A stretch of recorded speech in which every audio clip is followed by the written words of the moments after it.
Hello, everybody. How's it going? I'm WoWcrendor, and welcome back to me asking Noble questions about lore because I'm confused. Hi everybody, I'm back. Did you miss me? Yes. Yes, I Yeah, you did. missed me, Crendor. Well, yeah, I missed you. So I've got some questions for you, and they're going to be some newbie type questions, but I feel like this is the prime time opportunity to ask you these questions because we're at the end of the expansion and we've got all this new expansion stuff, and we got trailers, we got PTR, we got lore, we got I'm overflowed. Overflowed. That doesn't even make any sense. You're overflooded, yeah? Yeah, I'm overflow flooded with information, so I bring you here, and I'm like, please help me. So thanks for coming on again. Of course, always a pleasure. Well, little warning at the start. We might be talking about like the end of Antaurus and beyond. So if you don't want to know stuff like that, just be warned. Yeah, spoiler warning. Right. So for everybody out there, why don't you tell everybody first what you do, who you are, etc. Well, I'm Nobbel, and I mainly make lore videos for Warcraft on YouTube. Every Monday we do the lore videos, and besides that, I also stream from time to time, at least once a week, where we usually do WoW stuff, but sometimes also Overwatch or Here's the Storm or whatever I feel like. And that's pretty much me. So let's get started with just Legion in general. Can you just do like a little recap of what happened in Legion since the start of Legion? Because it's been a while, actually. It's been like a year and a half. Right, what happened with Legion? At the end of World of Warcraft, Alternate Gul'dan was sent over to our Azeroth by our command to break open the portal at the Tomb of Sargeras and usher in another invasion from the Legion. Khadgar, together with Maiev, they tried to stop Gul'dan, but they failed, to which Khadgar went about warning the world of the Legion is coming, to which the Alliance and the Horde, Varian and Sylvanas, they made their way to the Broken Shore, and our forces joined them later on. We also had Maiev, who broke out the Demon Hunters, trained by none other than Illidan himself, and she was like, come join the party, and they were like, we're joining the party. So we all made our way to the Broken Shore, where we tried to nip this Legion invasion in the butt. We tried to take care of business. But unfortunately, we got our asses kicked. Varian lost his life. Vol'jin lost his life. Tyrion Forging nearly lost his life. And we all found out, like, wow, this is a spicy Legion invasion. This is going to take some more than just a frontal assault to stop them. So from that point on, Khadgar, he went to Dalaran. And he was like, Jaina, listen, I know you're leading the Kid Tour right now. I know you have reasons to hate the Horde, but look, it's the Legion. We gotta work together. But Jaina was like, nope, I'm not doing that. And if you guys vote on letting the Horde back into Dalaran, I'm out. And they voted on the Horde back into Dalaran, so she was out. And she was gone for the rest of the expansion. A lot of people asked, where did Jaina go? And we're not entirely certain, but most likely she went to Kaltaras. Dreadlord. No, bad Crendor. No. Oh. No. So, Khadgar took over business in Dalaran, and Bram Bronzebeard showed up, and he was like, look, guys, you remember my brother, who was turned into a crystal around the Cataclysm time, Magni? Yeah, he woken up, and he went to Urwar, and you might want to check in with him. So we checked in with Magni, who told us about the Pillars of Creation, and these pillars we could use to seal off that rift at the Tomb of Sargeras, and they were scattered across the Broken Shores. So that's how our adventures into the Broken Shore started. We also picked up some very legendary artifact weapons, which would aid us in this war. We went about meeting up with the different races, the different areas, the different zones, and all in all, we got the 5 Pillars of Creation. With that done, we moved into the Tomb of Sargeras to actually seal off that gateway. We, of course, let's not forget, had the Nightborn Rebellion in Suramar, where we brought back Illidan Stormrage. Gul'dan and the Legion, they'd taken his body. We had brought his soul, we brought it all together, and we got Illidan Stormrage back. A massive demon hunter to fight at our side against the Legion. Because guess what? Illidan wasn't a bad guy. He was actually working against the Legion of Sargeras all this time, and we were foolish for stopping him at the Black Temple, and now he's going to help us out. With him comes the Sargerite Keystone, which is a key to all worlds. And yeah, we went into Sargeras, we kicked some booty there, we tried to seal off the gateway, until Kil'jaeden took us into the Twisting Nether. And he was like, ha ha ha, this is Argos. I am going to take you down with me. And then Illidan was like, lol, nope, I got the Sargeras keystone, look what I can do. And he opened up a massive rift between Argos and Azeroth, which allowed Khadgar to teleport everybody safely out of there. As Kil'jaeden and his ship crashed on Argos and went kablooey. And that leads us into the patch that we are right now. All right. So with this patch, can you kind of just go over Argus in general and like have they figured out yet whether or not Argus is like in the Twisting Nether where like if someone dies they die and everything like that, or is it just another one of those things where it's like Argus, someone died, but like they go back to Twisting Nether, they could appear again? It's a little bit up in the air, but I would say that they die permanently. Some demons say like when they die they go back to Antaurus, where they were going to be reformed. While others are like, yeah, they're done for good now because we're taking the battle to the Legion. So it's a little bit up in the air. I would say they are permadeath now, especially after all the events with Antaurus the Burning Throne. Okay. So can you kind of, for starters, go over what's her name? Aurelian? Cerelian and Illyria. Cerelian, yeah. Can you go over like what they're doing? Because I've seen them all over, and yet I kind of have no idea what they're doing because I don't know. I'm not great with lore. Right, so Cerelian and Illyria, they are heroes of the Alliance, right? Like way back when the Alliance was fighting against the Horde for the very first time, these two were there. And then when the Horde came back for a second time, not only did they fight once again against the Horde, they also went through the Dark Portal, they shot it on Draenor's side, and they stay behind when Draenor turned an Outland, right? From that point on, we didn't really hear much about them, and for many, many years people speculated, like, where could they be? But it turns out that they were recruited by the Army of the Light, and Cerelian and Illyria joined them into the Twisting Nether, the Great Dark Beyond. And the cool part is that time doesn't work the same out there as it does on our planet. For them, it's been like 1,000 years since we saw them, while for us it was like 30-ish. And all this time, they've been partying with the Army of the Light. They've been fighting against demons and all that good stuff. Now, during the expansion Legion, what we saw happening was a piece of the Naru Zera, called Light's Heart, was sent over to Azeroth with a message from the Army of the Light, with a message from Cerelian. You might remember that cinematic with Khadgar, where he's looking at Cerelian and he's like, "Oh, Cerelian, I love you." Well, I didn't say that, but Yeah. Khadgar was also part of the army way back when, right? So they were like really close friends and buddies. And Light's Heart also helped us understand what Illidan has been doing, how he has been, he was apparently the child of Shadow and Light. It showed us his path that he took, kind of like how they changed his story a little bit. But it also helped us with collecting his soul, which we then put back into the Demon Hunter. So we brought Light's Heart with us, and we brought it to Argus. And that is where, with our little ship, we meet up with the Army of the Light. We meet up with Cerelian and Illyria, who, like I said, have been fighting with the Legion for many, many years. And now our forces, they team up, and they try to take care of the Legion. All right. Now, what is... can you kind of explain a bit more about the whole Illidan, I am my scars type thing, where he destroys the... I'm not actually even sure what he destroys. I just know it's like the light and like the like. Can you just explain that? Yeah, what he destroys is Zera, which is a Naru, and basically the whole idea behind it is Zera, a creature of light, has seen a vision for Illidan. He's apparently a child of Shadow and Light, destined to be this holy being flying above the battlefield, a halo above his head, and take care of not only the Legion but also the Void. And this is a prophecy that they showed in the Illidan novel, right, in the book. That is also Zera, the thing that he destroyed. That's also Light's Heart. That's peace sent over to Azeroth by the Army of the Light.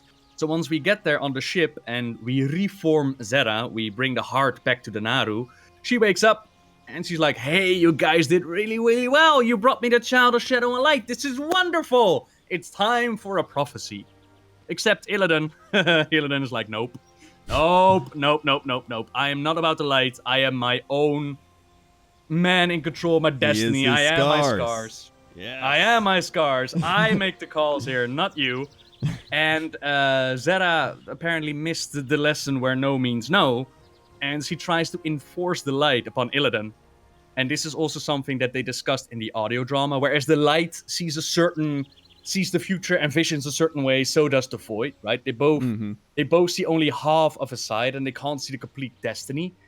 And yeah, Illidan straight up refuses it, to which Turellian, who's been partying with Zeta for all this time, he's like, oh, what the frick are you doing? You've ruined us. But Illidan's like, no, it's cool, we got this. We'll just take destiny into our own hands, we don't need Zeta. And yeah, we'll do it ourselves. Yeah. All right. It's just, these are all the little things that slowly add up where I've just been confused, because I'm like, oh yeah, it's like one of those like I saw in the Burning Crusade in Shatrath. A Naru, yeah. Yeah. Like, in my mind, that's all I'm not like, oh, a Naru. I'm just like, oh, it's one of those. I don't know. Well, this Naru was pretty special. You've played through Argos, right? Mm-hmm. Do you remember the moment where we first see Illyria, where she's like, Zeta imprisoned me, and what will she do when I since I've now broken out? Yep. In the audio drama, we already found out that Illyria had been dabbling with the Void, and Zeta was not cool with that. Even though Illyria had just shown up to save Turellian's life from a demon. And despite that, Zeta still imprisoned her and wouldn't listen to her, which was kind of interesting to see how dominant this Naru was, how enforcing of their will, which is really cool to see. I heard a lot of people, even after that whole thing happened, speculating that, like, oh, Illyria's gonna become like a void creature or something. It is still possible. I mean, later down the line, she actually absorbs a dark Naru inside of her, and she stays in control, so she actually becomes like a void elf. Oh. And there is still speculation what might happen, yeah. All right, now, so unfortunately, she could still be a crazy void creature or something. It goes into speculation and spoilers. Are you open for it? Sure. I mean, everybody listening at this point is probably like, they've already heard the spoiler warning. Let's just blow the can open. Cool. Do you remember in the Emerald Nightmare where we fought against Il'gynoth? The corruption in the tree? Oh, yeah. He has a couple of whispers, and those whispers might be hints towards the future. And one of them is the out of her third death. She ushers in our coming. And considering that Il'gynoth is like a creature of the void, of the old gods, of the void lords, what we have been speculating about, like who could this she be that dies for the third time? Some mentioned Sylvanas, but that seemed a little bit iffy. Some mentioned Azeroth with the Sundering, the Shattering, and now Sargeras stabbing it like 3 times. But what's interesting on the PTR is that Illyria mentions she feels like she already died twice. And there might be a third time. So these are figurative deaths, right? Like, I don't know specific events that happen, but they're not literally dying. She feels like she died before. So what happens if, for example, Turellian dies because his son has constantly been dreaming about his father dying? What happens if that actually happens? Will Illyria feel like she dies again a third time? Will she lose control over the void and usher in their coming? Could definitely go that way, and I think that'd be really, really cool. One thing you just brought up is, I'm kind of skipping ahead here, but Azeroth being stabbed. Now, I don't want to talk directly about that yet, but I want to talk about just Azeroth. So everyone's like, Azeroth has been stabbed. Like, is Azeroth like an actual being? Or I thought it was always just our world we're playing on. I think it was actually like a god or something. There is actually, since the Chronicles, they've established this. That goes to the storyline of the Titans. Titans are these massive creatures. You actually see them at the end of Antorus as well. Mm-hmm. And when they are formed, it's basically like a spirit, and the world forms itself around it. Basically like an egg, I would say, right? Mm-hmm. So inside of Azeroth, there is actually a Titan spirit. And with Sargeras stabbing it, he most likely did some insane damage to that Titan spirit inside the planet. So that's probably the being that people are talking about. Okay, and that's kind of just all we know is like she's like inside the planet or something. Yeah, well, have you done the Magni scenario where he takes you inside and you fight like against tentacles and you hear like this heart beating? Oh yeah, I've seen that. Yeah, that is to save the Titan. The heart that you hear beating, that's from the Titan inside the planet. Okay. That makes more sense now. And those are actually like her nightmares, and then he gets a vision of Sargeras coming, a vision that now became a reality. Yeah. So the whole Sargeras and Antorus thing. So can you kind of just go over that a little bit now? So like, for this raid that's currently happening, like, can you explain just the raid in general, like Antorus and everything? I mean, we know the ending cinematic, but before that. Okay, so basically what happens is we team up with the Army of the Lights, we fight against the Legion for a while on the planet of Argos, and Argos used to be the home world of the of Velen and the Eridar, right? Yep. Until Sargeras showed up and was like, hey, join Team Legion. So we've been battling at their home base, we've been upgrading the Xenadar, our spaceship, who became golden. And we blew our way into Antorus the Burning Throne. That's like the main base of operations, the heart of the Legion. And inside is another Titan spirit. This one is called Argos, right? The Titan spirit of Argos. And that one has been abused to fuel the machine, the war machine of the Legion. Now, I'm a little bit vague on details, but I think what they're trying to go with is, we know that demons are immortal, right? When a demon dies, it goes back to the Twisting Nether. Yeah. And after a while, it comes back. You can only kill it within the Twisting Nether. But what it seems like is that they've been using the power of Argus to speed up the process of resurrection. From just face value, it almost seems like the spirit of Argus is why they're immortal, but it makes no sense with the other rest of the lore. So I'm going to go with it speeds up the process, right? All right. Yep. So we go inside, and we discover that Sargeras has multiple plans and schemes going on. Part of it is that he wants to take the spirits of the Pantheon, the other Titans. He's been torturing them for ages and ages and ages, and he wants to create a dark Pantheon. We stop the ones that have been torturing the spirits of the Titans. We save Eonar from the assault. We, of course, take out the Legion forces in between. We even take on Agramar, which was also a Titan, a lieutenant of Sargeras. And Agramar has actually been struck down by Sargeras himself, split in two, and that has been corrupted, converted into this dark Titan being that we saw, and we kicked his booty.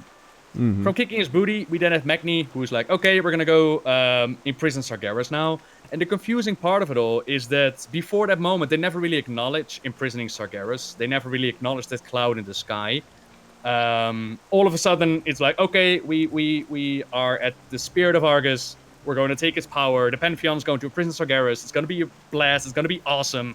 We're going to do this. But it's never really acknowledged, which is weird because we do have voice files that are like Illidan looking up at the sky and he's like, oh no, we're too late, Sargeras. We got to do something about this.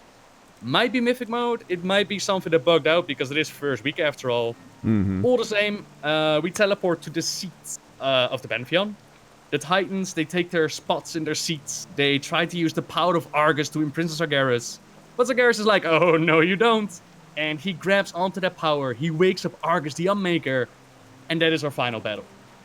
So we battle with Argus, the Unmaker. There is a Mythic mode with like an Enraged model and Sargeras' abilities in there. But of course, Mythic mode has not been cleared yet, so we don't know the details of how it goes down. All the same, we bring down this Argus, this Titan. Sargeras is literally grabbed by the shoulders like, hang on a minute, young man. As she said, yes, I do not believe so. Get off of Azeroth. But Sargeras is like, no, I'm in the middle of something. Let me finish. So he grabs a sword and he stabs the planet. And then he's ripped off. He's taken back to the seat of Pantheon. Illidan stays behind. For now, it seems like just for fun. Because apparently he's been hunting Sargeras for so long. He's like, this is my moment. I'm staying here. I want to fight him. We fly back home. That rift created by Illidan is sealed off, and that's the end of Legion. So that's a spicy meatball. Mamma mia. Mamma mia. So I know the one thing, with all the gods up in the sky, or at like their little council or whatever. Now, is that in the mountains? Is that from Wrath of the Lich King? Is that like up in the mountains, like a metaphoric mountains or something? Or is that just, you know? If you want it to be, it could be up in the all right, mountains. perfect. If you want. That's all I wanted. I just want them to be literally in the mountains. For you, they could be in the mountain. For everybody else, they'll just be in space on their own little seated Pantheon. For you, it's in the mountain. Yeah, okay. So, so the big thing, like, who are these gods that are in this council? Like, do we know them? Are they important? Do we not know them? The Pantheon, the Titans. This goes back to the very dawn of creation, where the Titans woke up and they formed this little council together, and they went about waking up more of their kind, right? You have Aman'Fu, Kaskarov, Eonar, Norganon, Golganath, Sargeras, Agramar, and they went about and they tried to wake up more of these Titans. But at the same time, we also have the Void Lords, which are like the opposite of the Titans, whereas the Titans want to bring order to the universe. The Void Lords are like, I want to consume everything. Chaos, bring it on. But so for that, they were like, you know what we're going to do? We're going to corrupt this Titan. But they found out that a Titan, when they're born, they can't corrupt them anymore. So instead, they decided, you know what? We're going to grab them when they're still sleeping. We're going to grab them when they're still little children growing up. We're going to corrupt a slumbering Titan. They pulled all their power together. They did their best to get into our world, our reality, and they pushed the old gods into the universe. Now, just like the Titans, the Void Lords also didn't know which planets contained a Titan or not. So they just randomly shot out these old gods in the hopes of, good luck guys, go find yourself a Titan to corrupt. And wouldn't you know it, they hit a little planet called Azeroth, a planet with a Titan inside, and the old gods infested that beautiful, beautiful being. Now, in the meantime, there were also the demons in the universe, and Sargeras was fighting together with Agramar against the demons, because the demons are not a friendly kind of bunch. And Sargeras found out about the Void Lord's plans. He found out what would it mean if a Void Lord actually succeeded in their plans of corrupting this Titan. It would mean the end of the universe. And in his mind, if that would happen, it would be very bad. In his mind, it was better to just scour the universe of all life, make sure that the Void Lords, like all corruption as well, but all life as well, make sure that the Void Lords do not get their hands on this corrupted Titan. Life had sprung in the universe before. Perhaps if they scoured it of all its corruption, life would begin anew. And for that, he created this Burning Legion, right? That's the whole reason why he started off this Burning Legion kind of thing. In the meantime, we have Agramar, who brought order to Draenor, for example. But also the rest of the Titans found Azeroth as well. And they found out that Azeroth was corrupted, and they didn't want to give up on this little spirit. They wanted to find out if there was some sort of way to give this Titan spirit some kind of fighting chance. So what they did was they were frightful of ripping out the old gods, because the infection was so deep that if they just ripped them out, because Titans are way more powerful than old gods apparently, but just ripping them out would do some serious damage to the planet, as they found out when they ripped out the old god Sargeras, that one from Mr. Pandaria, with the whole heart beating and garage and all that. That was Sargeras, and he was ripped out of the planet, and as they ripped him out, little pieces fell back onto the world, like his heart, and it also created a massive wound. A wound which the Titans, or their keepers more specifically, they created the Well of Eternity to contain the wound and make sure that the Titan inside the planet didn't just bleed out. For the other old gods, they imprisoned them beneath the world. They figured that containment was better than ripping them out, right? That would just do too much damage to the planet. With their keepers, because again, Titans are way too big to do this process, they had the little keepers doing it for them. Keepers were left behind to maintain order on the planet, to keep an eye on things. The Titans went away from the planet, and Azeroth was left to do its thing, as we know it today. Meanwhile, Titans find out what Sargeras been up to. He's been destroying planets, and he's been forming his Burning Legion. And they were like, what are you doing, bruh? You can't do this. We need to bring these Titans to life. You can't just kill everything. So a big-ass battle. Agramar is destroyed. The other Titans are nearly destroyed, except they can still protect their spirits just before Sargeras is able to do, like, the death blow, right? But Sargeras doesn't notice. He thinks he's defeated the Pantheon, whereas the Pantheon, the little spirits, they fly back to Azeroth, they go inside the Keepers, and the Keepers are like, what the hell just happened?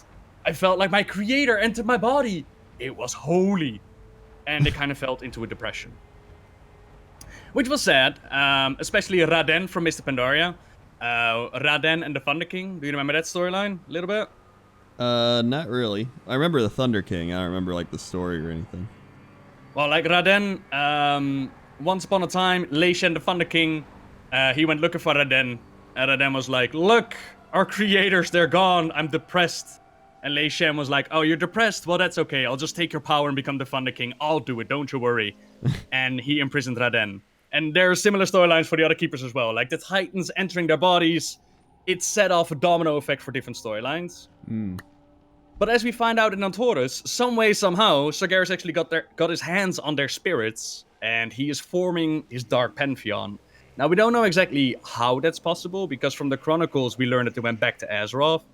It could be that as soon as their powers were expanded, they just went back to where they came from, right? Similar to demons, as they die, they go back to the Twisted Nether, something maybe like that. But no clear rulings be given on that. And that's pretty much the Titans in a nutshell.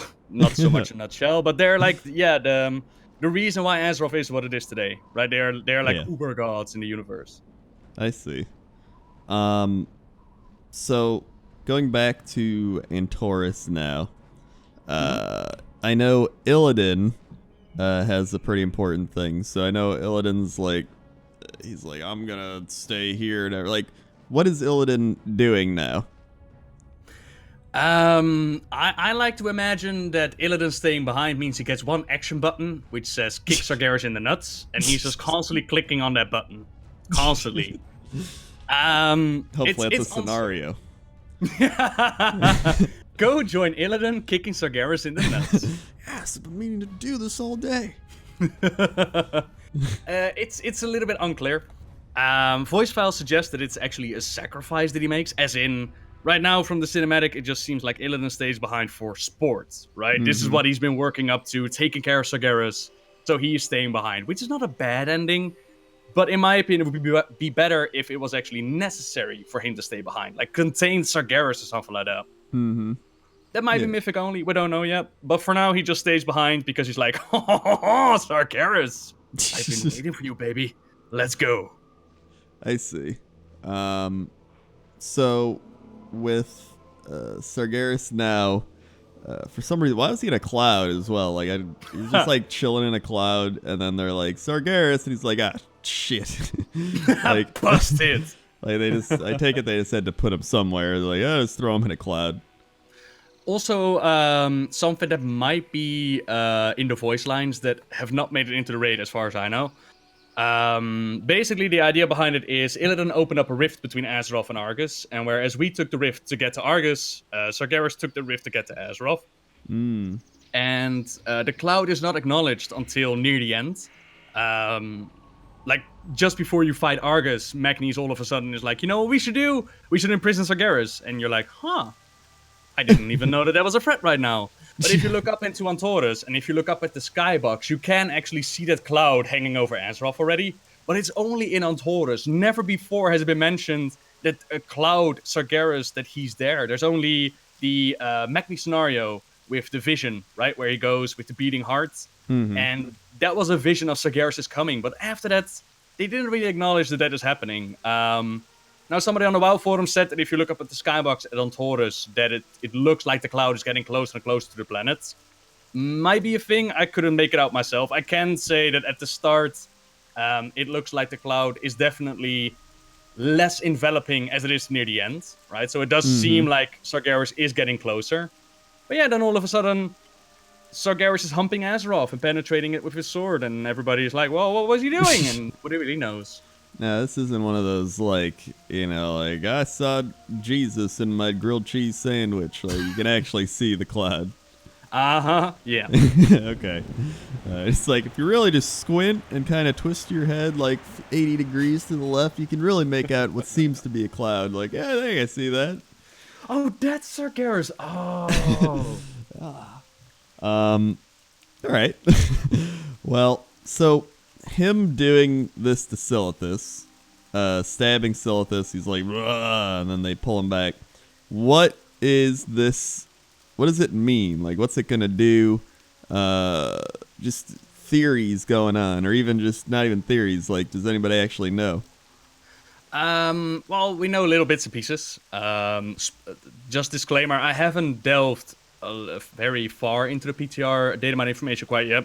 I'll do it at some point when everything is actually available. From Sargeras' point of view, it seems like he wants to destroy Azeroth, and we pull him back before he has the chance to actually deal with Death Blow. Instead, he just punctures it, right? He wounds it. From a storytelling point of view, in the next expansion, we're going to get a necklace, which is going to be a new artifact system. And from that wound is going to be a new material called Azerite. And Azerite is pretty much like the lifeblood of the planet. It's not only going to pop up in Silithus, apparently it's going to pop up all over the world. And whoever holds this, at BlizzCon they described it as plutonium. It's very powerful. It's whoever faction holds the most is going to win. And that is what we're going to be battling for. Oh. So it's not going to be... who has the most sand in Silithus or jars of dirt? I got a jar of dirt. Nah, nobody cares about Silithus, man. Nah, but it's the Azerite what everybody's after. Now, apparently, we're going to use our artifacts to get rid of the sword, which is kind of cool.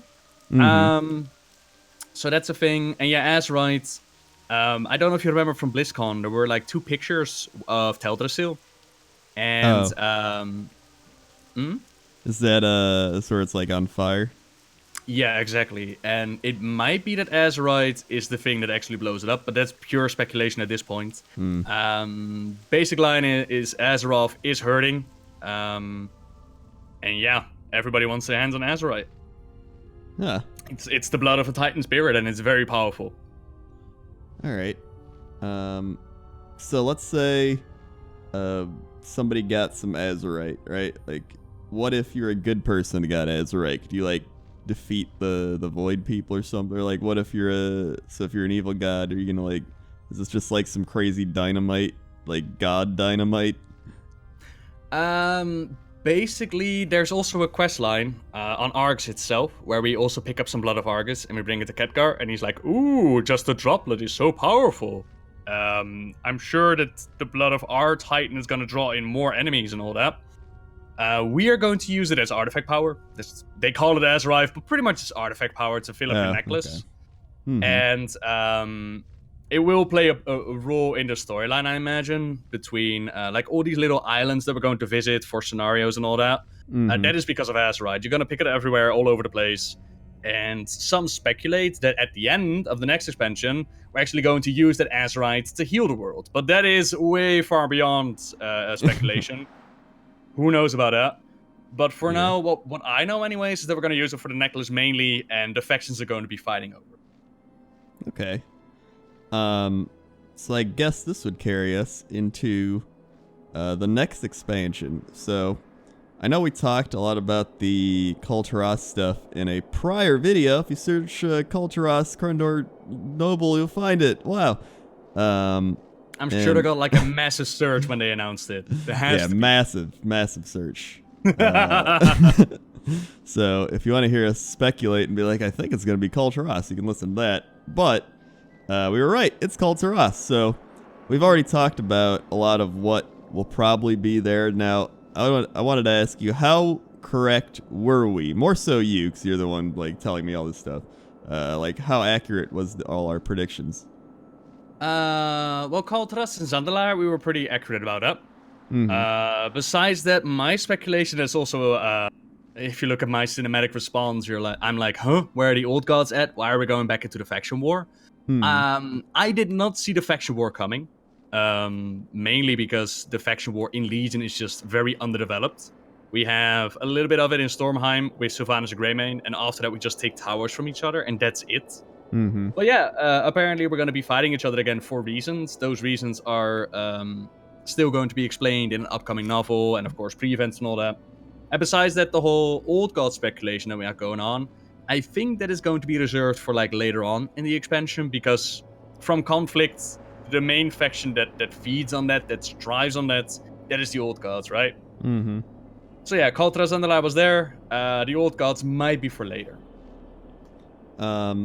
So what are you speculating based on all the Kulturas stuff? Like, what is there? And you just kind of, for anyone that didn't even listen to our old video, or like just a little, doesn't have to be crazy, just like what's going on over there in What's the troll one?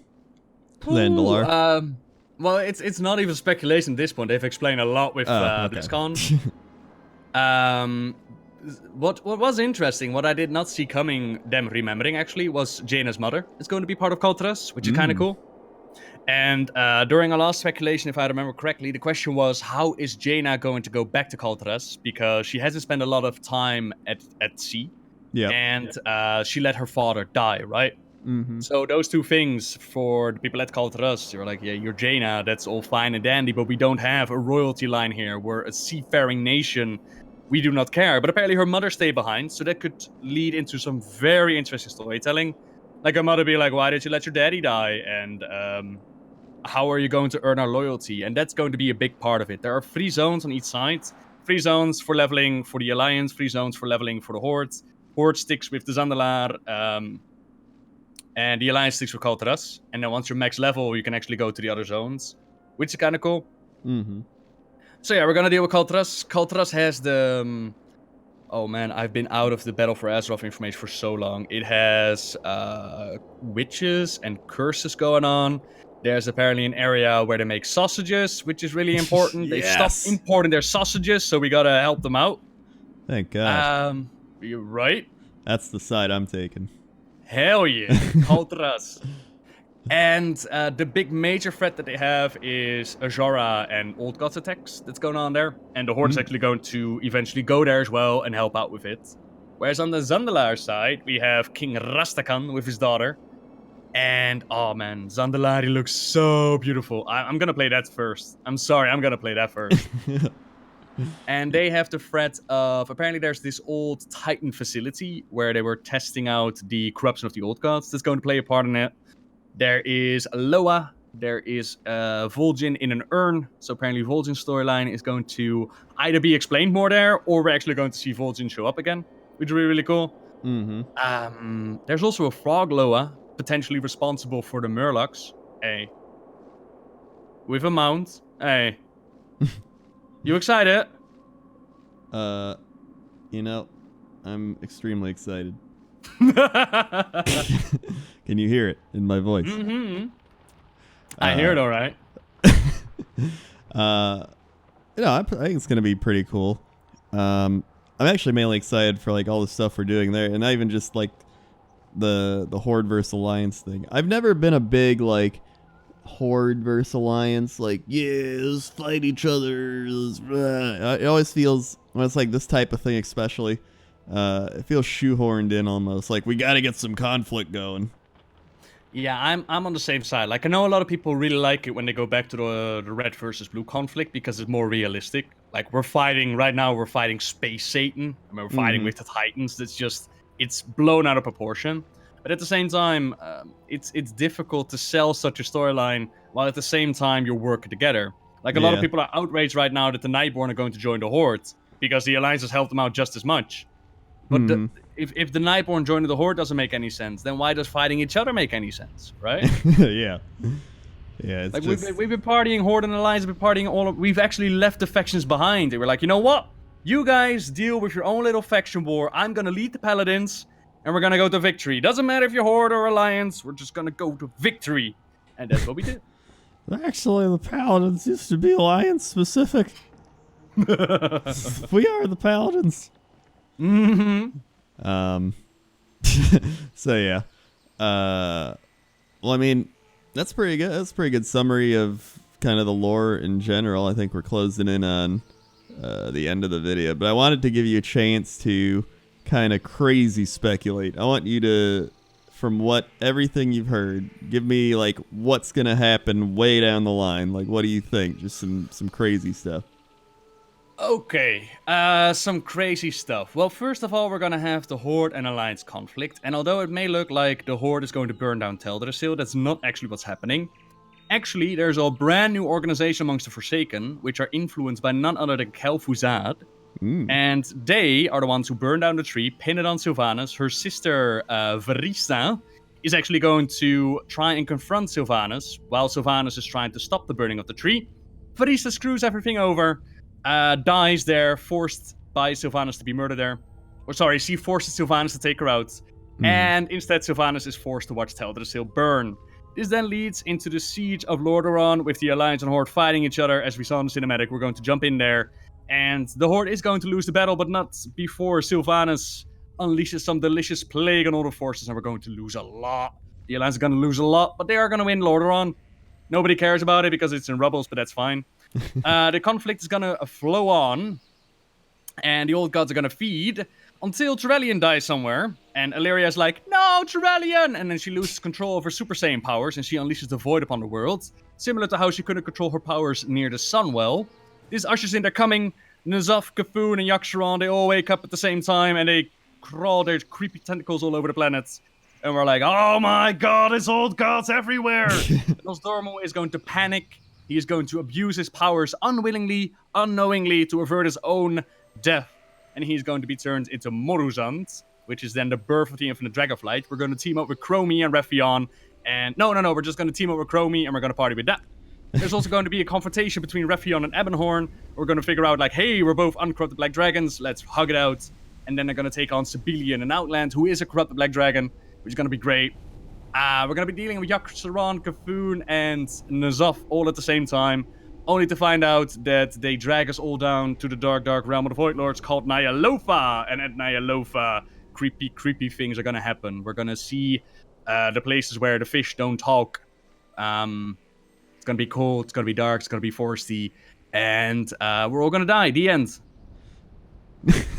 Well, that's a spicy meatball. I thought the thing before was. No, that is... Now that's the spicy meatball. No.